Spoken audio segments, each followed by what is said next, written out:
I just don't know why. When I just that's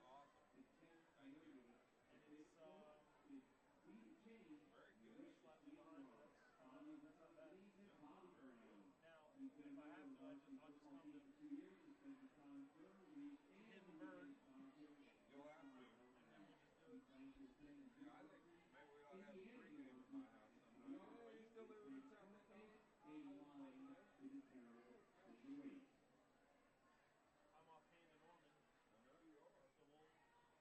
or at least do a post game. And now it's time to crown our 2014 Homecoming King and Queen. Well, it won't be the football. But here's the thing: if you do the app, Coach, you just go to Your the app, Homecoming click on live, King then you can for do the questions right from here. I 2014 mean, the app is is I'll get JT on it. Bell.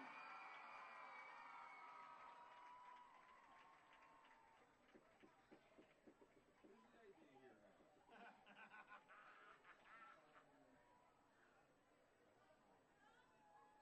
That name sounds familiar, but I don't know who it is. And your Homecoming Queen is Zakaya Fairclough. Congratulations to everyone involved. I think I'm going to in use the the lavatory. 2014 Maine High School I Homecoming can Queen. eat there a bit, Bob. See if you can. See if I can get you a mic. I'll share whatever you get. Nice of me, is it? What's your Billy? Oh yeah, Billy smells that food. So nice. Yeah, I got you. Much cooler in here, by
wife if I'm lucky.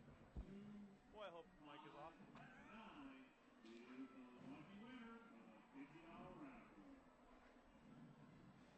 All right, go ahead, boys. And they can redeem their prize at the fan booth underneath the bleachers. Again, that's orange. What a beautiful breeze. As soon as you guys mic up, we're going. 255.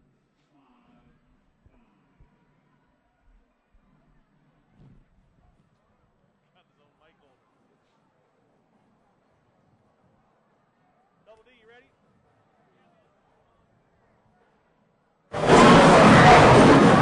Welcome back to Municipal Stadium in Daytona Beach, Larry Kelly Field. Billy Gahagan, Steve Allen, Rocky Yoakum. It's the Mainland Buccaneers, 49, the Pine Ridge Panthers, nothing. Mainland enters the contest 3-0. Looks as if they're going to improve to 4-0. The Panthers, 1-1. Should fall to 1-2 on the year. This is a district contest for both of these teams. In District 9, Class 6A. It's the number 1 Mainland Buccaneers looking to go up with a win in district competition. Pine Ridge has to unfortunately kick off to start the second half, Coach. Yeah, got a chance here. Oh, you just got to find it. Yep. You know, Coach, we always talk about with that when you take the line, running full speed, take the line, take one look, and then go. And if you just kind of found that football a little bit earlier right there, I think they got that football. Yeah, he was right there, well executed. Yeah, the Mainland player didn't step up like he should have to catch the football, and it was a chance for Pine Ridge, but they didn't make the play. Well, it's more than a 35-point deficit, therefore it's a mandatory running clock here in the second half. So time is definitely on Pine Ridge's side as they look to get out of this game, stay healthy, and just use this as a major learning. Well, one good thing, Bill, is they won't have to worry about playing a better team this year on their schedule. I would seriously doubt. Mainland surprisingly keeping their number ones in there with the exception of that quarterback. Yeah, now right. the quarterback is Cyrus Fagan, but I do see still Randy Baker, and that was Adrian Killens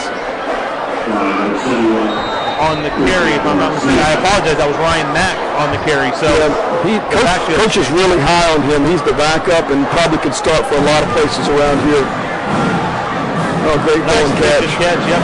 Fagan's pass completed to number 24, Randy Baker. Nice job of finishing the run there. Moved over down, made an extra couple of yards. Just love to see kids catch a ball in their hands like that.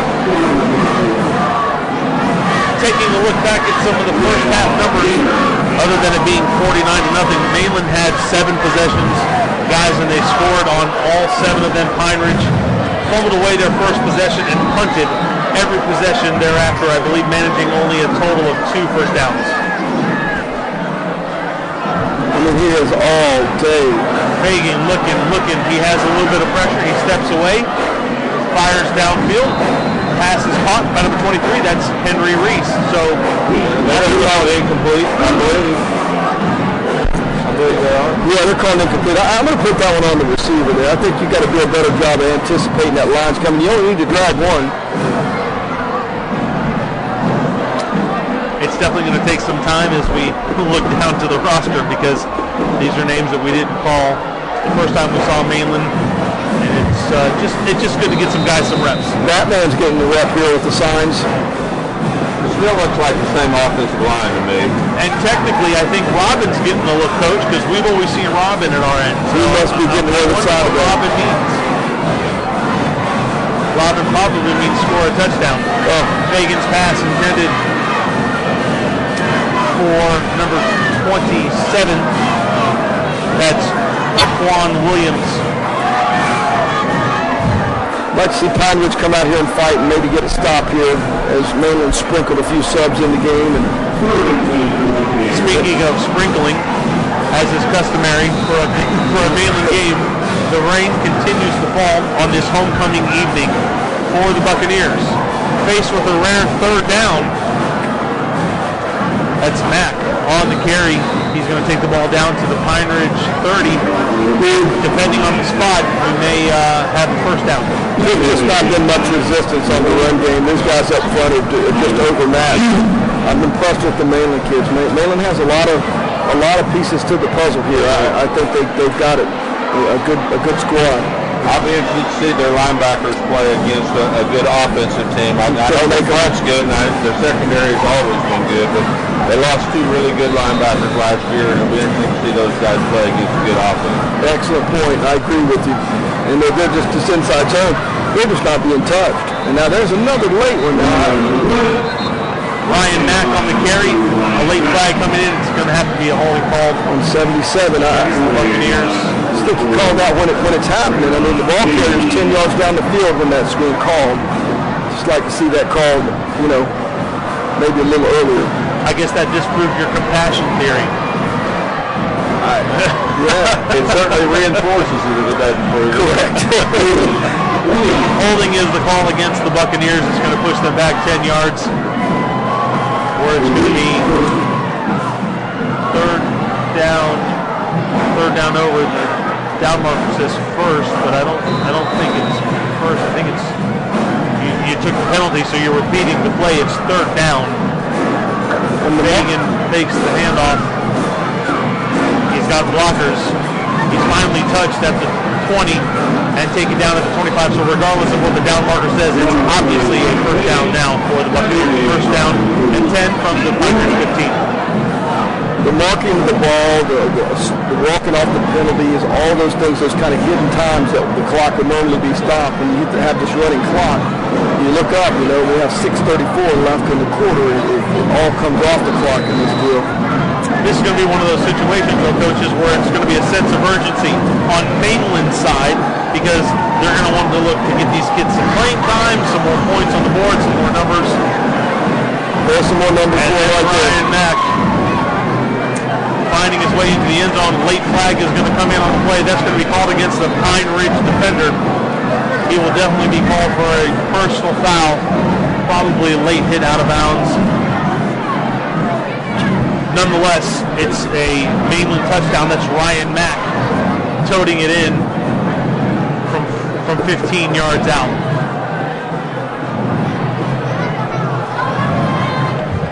Coach Wilson was real high on Ryan and wanted to make sure he got him some reps tonight, and I know he's glad to be able to get him in the ball game and get him some, because you start playing the tougher teams and get to that tough sledding, you're going to need more than one running back to get it done at the level that their aspirations are this year. Should be a personal foul called against Pine Ridge. Probably assess it on the kickoff. No doubt.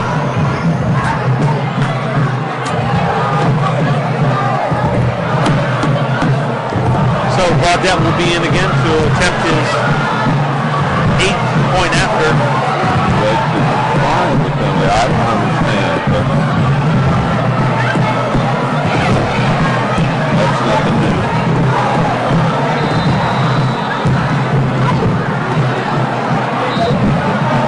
And the kick is up and good. And apologizing to Noah Garvey, because Noah Garvey is in for the point after. That's his first of the evening.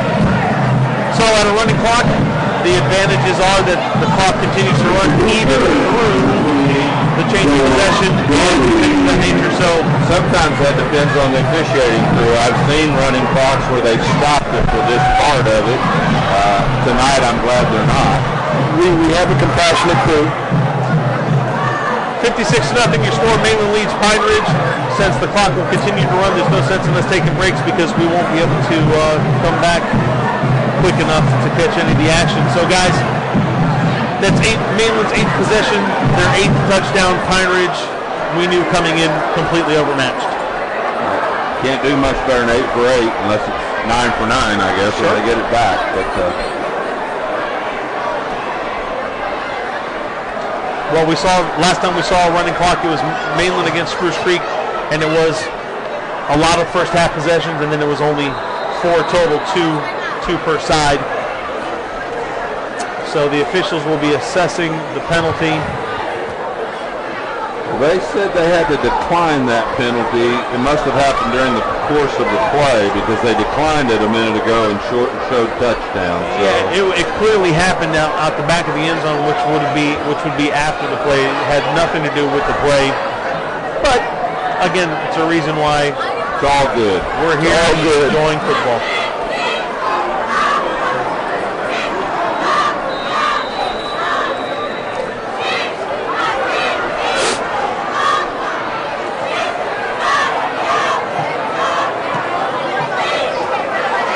Kick is going to be fielded at the 10-yard line.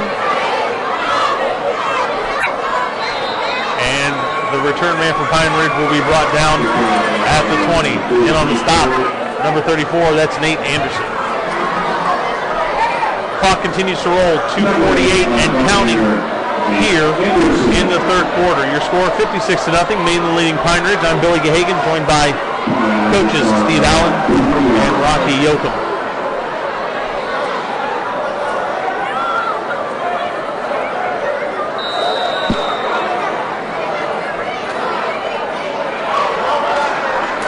Homecoming evening, a steady drizzle continues to fall. It hasn't chased away any of the Mainland faithful. Hasn't chased away any of the Pine Ridge faithful for that matter as well. They didn't bring many over, but it looks as if they've all stayed throughout the entire contest. First and 10 Panthers. From their 20. Fumble on the play. Definitely recovered rather by the Buccaneers, getting short field. It'll be first and 10 for the Bucks at the Pine Ridge 19-yard line. Now the Bucks had some second liners in there. I saw McCrary and some others on the side here, and those second liners are getting in there and making some things happen. It's good for them and it's good for the depth. Pine Ridge has also done some subbing. They have the quarterback at least out of the ball game. And this is the first time Mainland has subbed their offensive line. This is an entirely new unit of offensive line. These guys are about a foot shorter than the others. Fagan is still your quarterback. Your running back is now Henry Reese. First and 10 from the Pine Ridge 19-yard line. We have a flag on the play, which I find completely hard to believe. Nonetheless, there's a flag on the play. False start against the Bucks. The clock continues to run.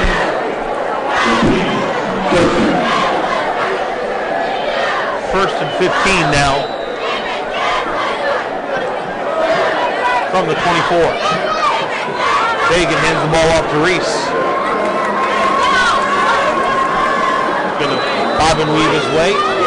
Pick up about 10 yards on the play, where it will be second down and 5. And as Coach alluded to earlier, they're trying to get those plays in so they can get as many reps from their second liners as they can.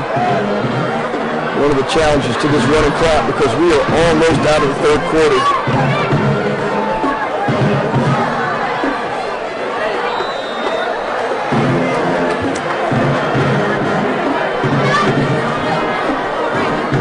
Reese again on the carry, comes near side, finally gets touched and brought down as a late flag comes in. That's going to be a holding call against Mainland. I almost heard it.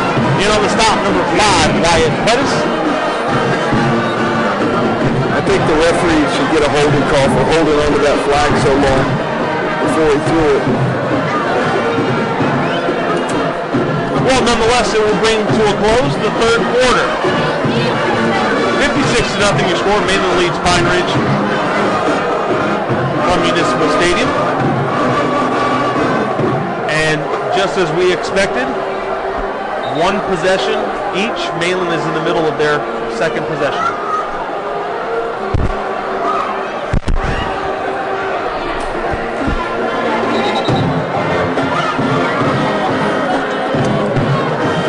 Another update from a different game. 14-10, Deltona over Father Lopez with 9 minutes remaining in the fourth quarter. That game is being played just across the street from us. Guys, let's take a look quickly because this quarter is going to go by rather quick. Next week we have Seabreeze and Bartram Trail. Not sure what to expect from either team, but Seabreeze, hopefully they're holding on to their 10-7 lead at the half, so they'll be riding a high. And then Mainland's second test, which may ultimately be their first test, because we thought, Coach Allen, that their first test was going to be Lake Wales, and after being after being up 10-9, they decided, hey, let's play some football, and won 53-9. Wow, that was just impressive. I mean, what can you say? That team was ranked third in their class, and they've got a bunch of tremendous athletes there at Lake Wales, and Mainland just kind of took them out behind the woodshed. Well, it'll be interesting to see how Mainland handles a very, very good American Heritage team, who, if I'm not mistaken, is considered one of the nation's top programs. Yeah, and they're playing Chaminade tonight, who's also a Crown program and pretty good in the past, so they probably got challenged a little more tonight than the Mainland squad has, but nevertheless, they'll be here on the same field next week. Megan gets rid of the ball to the far side. That's Ryan Mack on the reception. And shockingly, a flag on the play. Well, I'm quite surprised. They ran an extra play in this quarter. Is that not correct? Because the quarter ended and they continued they didn't change sides. They did not change sides. You're absolutely correct. The quarter penalty was an offensive penalty. Usually a quarter can end on a defensive penalty, but I didn't know that it could end on an offensive. Yeah, and you're exactly right, Coach. That's what's taking place here. We're trying to get them to reset this to 12 minutes still, I think. So that should have been an untimed down. No, it should have. I don't think it should have. The quarter we should have flipped, but if they kept it here, they should have played the untimed down. So they're resetting the clock at 12 minutes. So now officially the third quarter has come to an end, 56-0. Another update from down in New Smyrna Beach. At the end of 3 quarters, the score still remains Seabreeze 10, New Smyrna Beach 7 in a very, very critical game for both teams. A district game, District 9 6A. Both teams 0-3 going in, looking to win a game for the first time of the year. Well, we still haven't changed sides. So that surely ends the third quarter. Well, that was another untimed down, and the Buccaneers are now showing 4 fingers, which is universal for we're going into the fourth quarter. So at the end of 3 complete quarters, your score, Mainland 56, Pine Ridge nothing. We'll be right back.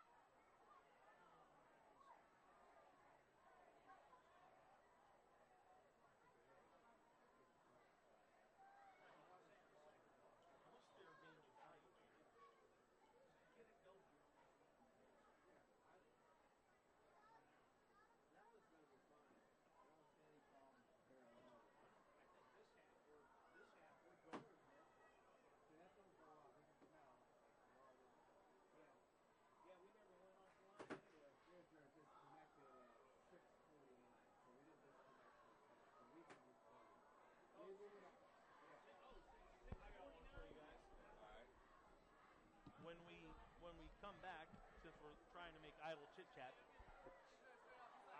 as much as I hate to give them any more airtime, I think it's important that we talk about the Deltona, unless you guys don't want to, veto this.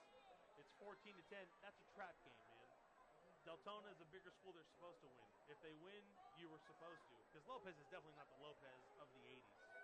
But if you lose, you're embarrassed. So, I mean, do you guys want to talk about that, or do you just want to let that go? Talk about something. Yeah. Welcome back to Municipal Stadium. It is Municipal, right? It's not Memorial anymore. Municipal Stadium, Larry Kelly Field. Billy Gahagan, Steve Allen, Rocky Yoakum. Mainland in a dogfight, 56-0. Leading the Pine Ridge Panthers. Coaches, just at the break we were talking about the Deltona Father Lopez game. A bit of a trap game, in my opinion, for Deltona High School. They're a bigger school. They're supposed to win. If they win, you're supposed to. If you lose, man, you just got embarrassed by a smaller school. I've been there both ways. Been on the small school, been on the big school. And you're right, when you have nothing to the win you're supposed to win. That's tough. I think in the situation that Deltona's in, they've been down. I think that, Pablo Lopez took the game and they made it a good win, so they probably thought that they had a chance to win the football game. And I think they're gonna take any of the successes that they can have. Well, they played them last year at Deltona, and Pablo Lopez won that game, so it's the home and home. Right. But, let's face it, one team was on the up, one team was on the down, and Deltona just has been on the down, and BJ doing a good job of trying to turn it around and trying to establish a winning mentality. And I think Coach Dunlap's got the same thing going. Last week was the first time that they've beaten Royal Christian since 2003. And so I think that you fight that letdown after a big win. So they've probably been battling that a little bit over there. We got a turnover on downs. Pine Ridge will take over from their 18-yard line. 10 minutes remaining in this contest. Again, this was a district matchup for both schools. It was District 9 Class 6A. Pine Ridge coming in and taking on a very hot Mainland High School #1 team in Class 6A. The deck was definitely stacked against the Panthers.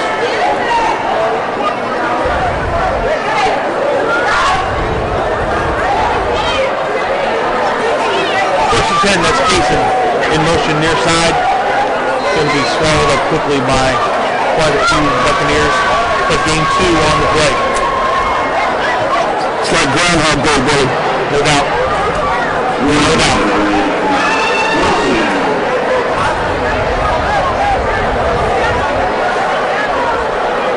Clock continues to roll, 9 minutes and counting.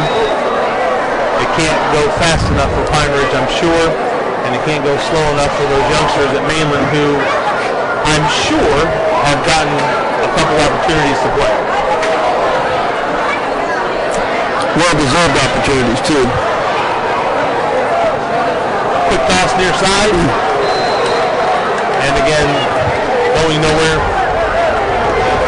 It'll bring up a third down for the Panthers. Throw in a couple thank yous while we have an opportunity. Internet technician Charlie Williams. Running the camera this evening, Lori Wilhelm. Not only was Lori running the camera, also Double D, Dan Descoli was running it. And we'd also like to thank our sponsor, that's MVP Courier Service. We make your life easier. You gotta like that.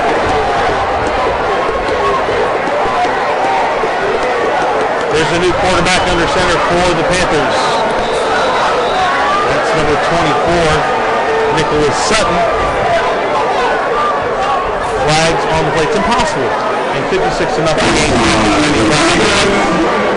Encroachment on offsides encroachment. One of the verbiage for that type of penalty against the Buccaneers moves the ball 5 yards closer to the first down marker for the Panthers.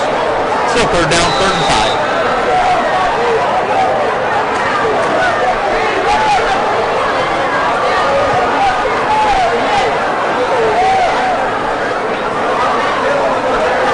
Good strike by number 43, the linebacker, there to make the play. Sean Campbell on the carry for the Panthers. It'll bring up 4th down and an obvious punting situation for the Panthers. Not a good sign for Pine Ridge when Mainland still has their top 2 returners out there. You just hope that a defeat like this doesn't take the life out of the kids down the road, and they can bounce back and kind of regroup. And They're relieved to kind of have this game off their schedule and behind them. That's the advantage of playing Mainland early. Agreed.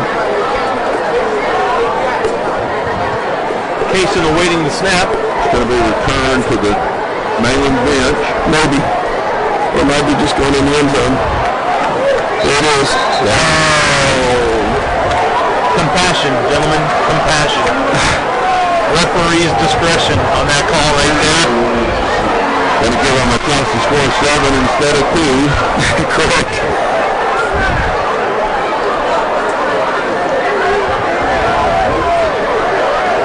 Looking ahead for Pine Ridge. An interesting matchup next week. They don't host Atlantic. night in a district contest to Orlando Jones. Pine Ridge is obviously going to lose here this evening. Coach Allen, you're a little bit closer to the Atlantic situation, I would imagine. What's your take on what's going on there and what Pine Ridge can expect? Looks like the kids are fighting, and they've been in some tough games. Looked like they had a chance right down to the end last night. Kind of had a controversial referee call, as I understand or read about. But lost to an athletic Jones team, and I think it'll be a good matchup. I think both teams will go into that ball game feeling like they can win, and it should be a really good matchup. And I don't know if Coach Smith has gone back to his style of offense since he came in kind of late, but if he has, there'll be mirror images of each other. There'll be double wing, double tight end, and he has gone back to that, Coach, and they will be mirror images of each other, and it will, excitement will abound.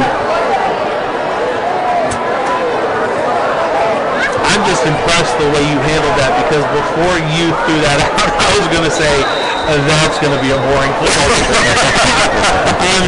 I'm sorry, I just don't know that's football, but I know that's the upbringing of Oklahoma touchdown in high school. They run a lot of double wing.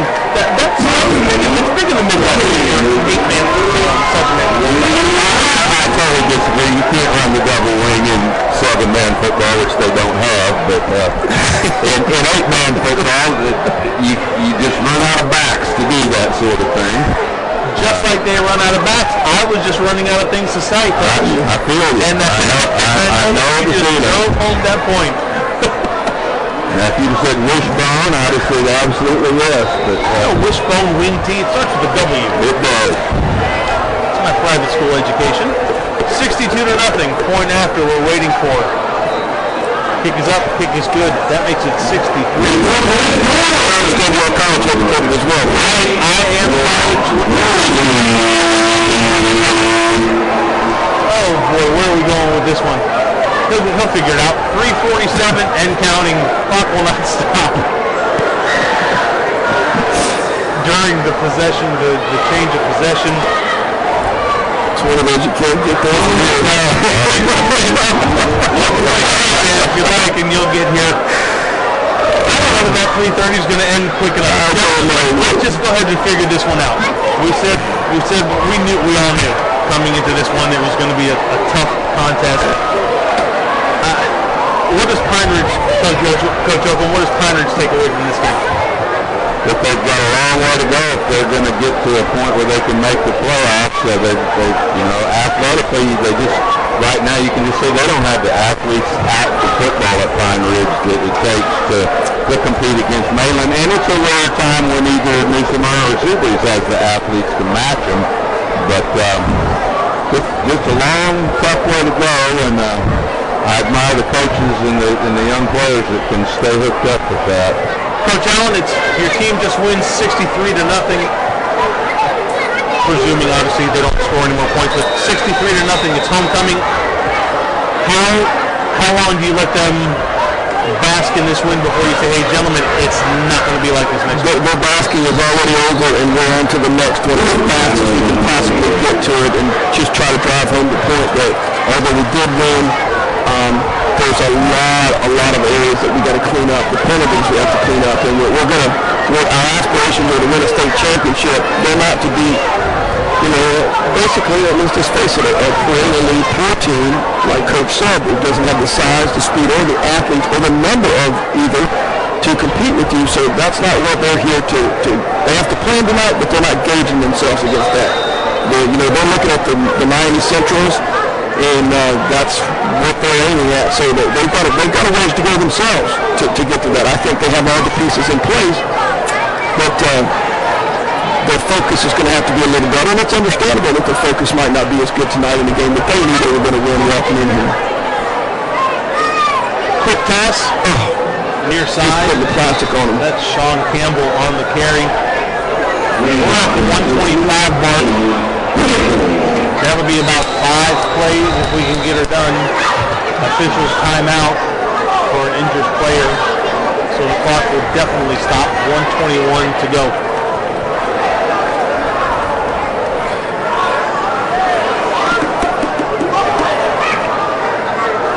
Is it hard to gauge, Coach Yoakum, if Mainland is truly that good after a game like today, or is it kind of... Yes, I don't think tonight would be much of an indication of the talent of Mainland as a football team. Individual talent, they're just good enough to do it. But next week when they have to execute against a team that can run, hopefully, as well as they can, and we'll give them a challenge. We'll see what their mental aspect is, but I'm just not... I don't know that there can be too much good come from this win. I never like to play these kind of games. I would much rather have been in a competitive game and, the outcome not decided till the end than to do this. There's many years of deanship between the two of you. You guys have coached some pretty good football players. Do you see some of your past athletes in this current group of Mainland kids? Absolutely. Absolutely. I think you can't do it as long as I'd hate to think that if you put the years together that Coach and I may have been out there being current coaches, I'd say that's a lot of ball games, a lot of years, a lot of ball players.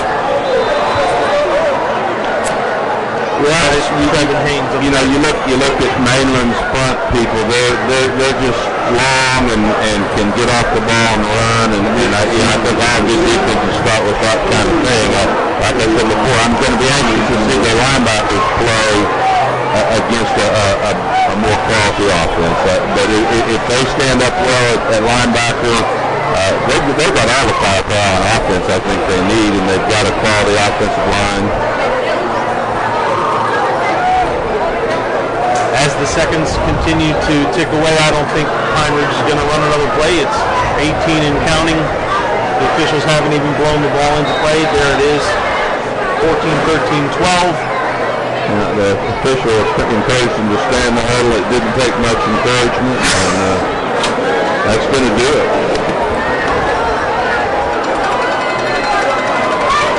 The scoreboard reads triple zeros. It's official. The final score, Mainland 63, Pine Ridge nothing.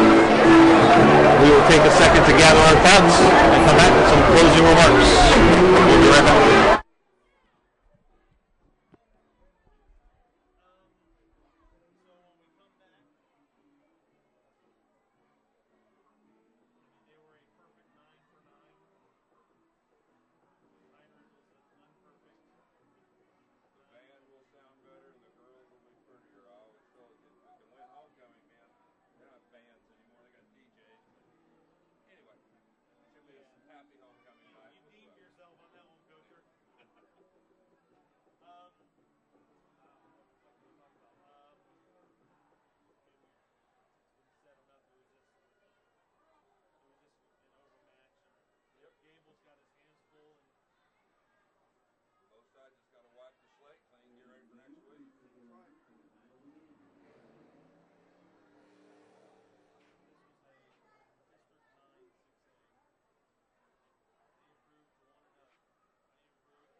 Welcome back one last time for the evening to Municipal Stadium and Larry Kelly Field. I'm Billy Gahagan with coaches Steve Allen and Rocky Yoakum. We just witnessed a 63-0 drubbing by Mainland over the Pine Ridge Panthers. Coaches, we knew coming in that Pine Ridge was going to be completely overmatched, and for all intents and purposes, it was over right away. Mainland was a perfect 9 for 9.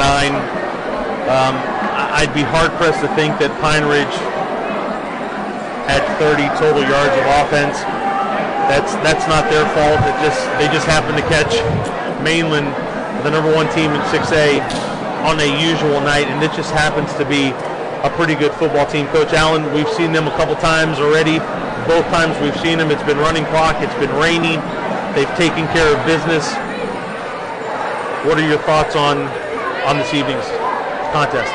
Well, I still, hold true to what we said last week. I think they're a really, really good football team. I think they have all the pieces in place to get to where they want to be. I'll be anxious to see them against somebody who challenges them and who puts them to the test, and to see if they can kind of clean up some of the penalties and remain focused when the yardage gets tougher to get, and when some people can maybe have the weapons to have some offensive success against them and put them in some situations where they have a little adversity. Now, we've seen them have very little adversity to this point. And any of the good teams that if you're going to be great, you're going to have adversity, and it's how you handle that adversity that's going to determine how good you're actually going to be. But they got the pieces in place, and hats off to Coach Wilson and his staff. Those guys have done a good job, and they move on to next week, and I think we'll learn a lot more next week. Well, the Buccaneers improved to 4-0 on the year. This is their third shutout of the season. They've given up 9 points all year long. Coach Yoakum,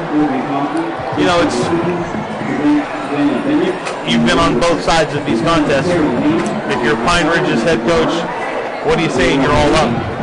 Well, I just think you've got to be real with them, and as Steve said earlier tonight, the kids are not dumb. They understand what kind of talent they played against tonight. If you look in the News Journal the other day, they showed where all the college kids were playing from the local area high schools, and Mainland probably has more players playing in college football right now than the rest of the schools combined, and it's evident they've got some future college football players on their team this year. I like the way they play with. They seem to be playing with more class in the recent years. Agreed. And I always I admire that. If Coach Wilson he's a fine football coach and his staff is good, but he has the kids acting in a way that makes you proud to watch them play, and they're to be congratulated for that, because you get a big win like this, you've surely got somebody on your team that wants to act like a fool, and nobody from Mainland acted like a fool tonight. They showed great sportsmanship, and but if you're coach from Pine Ridge, you've just got to say, fellas, as Steve said, we're not going to play anybody any better than this. There may not be anybody better than this in the state, and they didn't schedule this game because they wanted to play them. They scheduled them because it's a district game, and the state said they have to play. So that was the choice there. But hopefully they'll just rebound. No one got hurt seriously tonight. Hopefully they'll come back and have a good year. Well, Pine Ridge will definitely have a little bit better chance next week as they host the Atlantic Sharks. We will be on the air with another webcast twice next week. Bartram Trail comes here to play the Seabreeze Sand Crabs on Thursday evening, and then a game we're all really looking forward to seeing. American Heritage makes the trek up 95 to play these same Mainland Buccaneers. For Steve Allen and Rocky Yoakum, I'm Billy Gahagan. Your final score, again, Mainland 63, Pine Ridge, nothing. See you next week.